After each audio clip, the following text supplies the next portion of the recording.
Bismillahirrahmanirrahim. Assalamualaikum warahmatullahi wabarakatuh. Salam sejahtera untuk kita semua. Kembali lagi dengan saya Nuriska Muayana pada video pembelajaran materi mata kuliah evaluasi pembelajaran. Nah, di sini saya akan mereview pertemuan 3, 4 dan 5, yaitu yang pertama konsep dasar asesmen pembelajaran, yaitu tes. Tes adalah suatu prosedur untuk mendapatkan perilaku seseorang yang dievaluasi menggunakan suatu prosedur standar. Dengan kata lain, tes ini ialah alat pengukur yang memiliki standar yang objektif sehingga dapat digunakan secara meluas serta bisa betul-betul digunakan untuk mengukur, membandingkan keadaan psikis dan tingkah laku individu. Adapun fungsi tes secara umum adalah sebagai alat asesmen terhadap peserta didik, yakni untuk mengetahui tingkat kemajuan belajar yang diperoleh oleh peserta didik. Nah, yang kedua sebagai alat asesmen keberhasilan program pembelajaran, yakni untuk mengetahui seberapa banyak program yang telah dilaksanakan. Nah, selanjutnya yaitu pengukuran. Nah, pengukuran ini dimaksudkan untuk memperoleh suatu informasi yang sesuai dan akurat tentang sesuatu yang diukur. Pengukuran dapat diartikan sebagai suatu kegiatan atau suatu upaya yang dilakukan untuk memberikan angka-angka pada suatu gejala atau peristiwa. Nah, selanjutnya yaitu asesmen. Nah, secara umum, asesmen dapat diartikan sebagai suatu proses untuk mendapatkan suatu informasi dalam bentuk apapun yang dapat digunakan untuk dasar pengambilan keputusan tentang peserta didik, baik yang menyangkut kurikulum, program pembelajaran, iklim sekolah maupun kebijakan-kebijakan sekolah menurut Purwanti 2008. Selanjutnya, menurut Subianto tahun 1988 mengemukakan bahwa asesmen adalah penerapan praktis dari pengukuran atau cara memperoleh data melalui berbagai bentuk pengukuran. Selanjutnya ialah evaluasi. Nah, evaluasi adalah suatu proses yang ditempuh seseorang untuk memperoleh informasi yang berguna untuk menentukan mana dari dua alternatif yang diinginkan. Nah, selanjutnya keterkaitan antara evaluasi, asesmen, dan pengukuran, yaitu jika melakukan asesmen selalu diawali dengan menyusun tes atau non-tes, itulah disebut dengan pengukuran. Nah, hasil pengukuran tersebut berupa angka yang bersifat kuantitatif, baru akan bermakna jika dibandingkan dengan kriteria tertentu atau biasa disebut asesmen. Nah, selanjutnya hasil yang diperoleh dijadikan sebagai landasan, yaitu evaluasi. Nah, pertemuan yang keempat yaitu tingkat kesukaran, daya beda, dan efektivitas pengeco.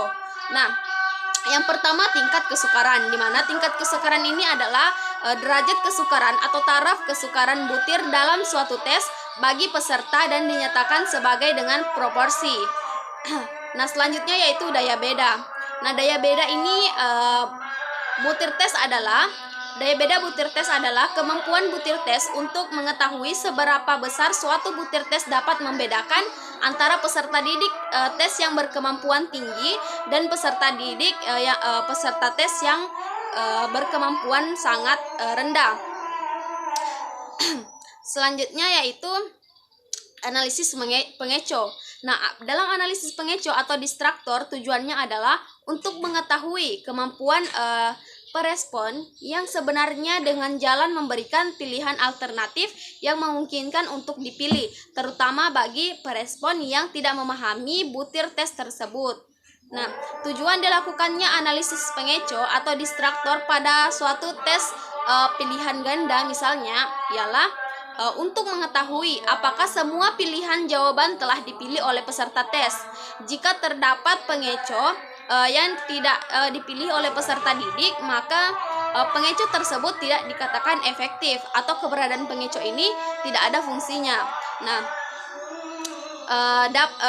pengeco ini dapat dikatakan berfungsi apabila pengeco sekurang-kurangnya dipilih oleh 5% peserta tes. Yang kedua, pengeco lebih banyak dipilih oleh kelompok peserta didik yang belum memahami materi. Nah, pada pertemuan 5 yaitu validitas dan reliabilitas. Nah, yang pertama validitas. Validitas merupakan suatu dukungan bukti dan teori terhadap penafsiran skor tes sesuai dengan tujuan penggunaan tes. Nah, Proses validitas meliputi pengumpulan bukti-bukti yang menunjukkan dasar saintifik penafsiran skor seperti yang direncanakan. Nah, istilah tersebut banyak dipakai antara lain untuk penelitian, yaitu eksperimen, pengukuran, serta validitas butir. Nah, maka kita harus berhati-hati dalam menggunakan sehingga tidak terjadinya perbedaan tersebut. Nah, selanjutnya itu validitas pengukuran dibagi menjadi 3, yaitu isi, kriteria, dan konstruk. Nah, dalam validitas kriteria terbagi menjadi 2, yaitu prediktif dan konkuren. Nah, selanjutnya yaitu reliabilitas. Nah, kemampuan alat ukur memberikan hasil konsisten dan stabil apabila dilakukan pengukuran yang berulang dalam waktu berbeda dengan objek yang sama. Nah, secara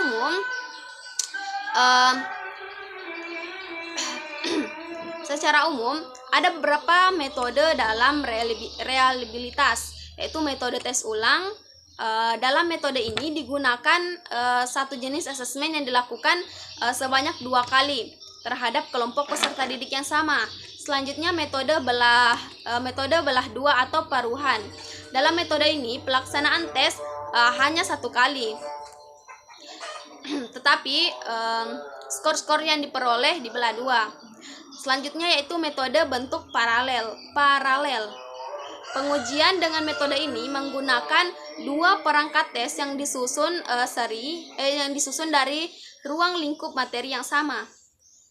Ya, mungkin cukup sekian yang bisa saya sampaikan. Saya Nuriska Muayana pamit undur diri. Wabillahi taufiq wal hidayah. Wassalamualaikum warahmatullahi wabarakatuh. Sampai jumpa di video selanjutnya.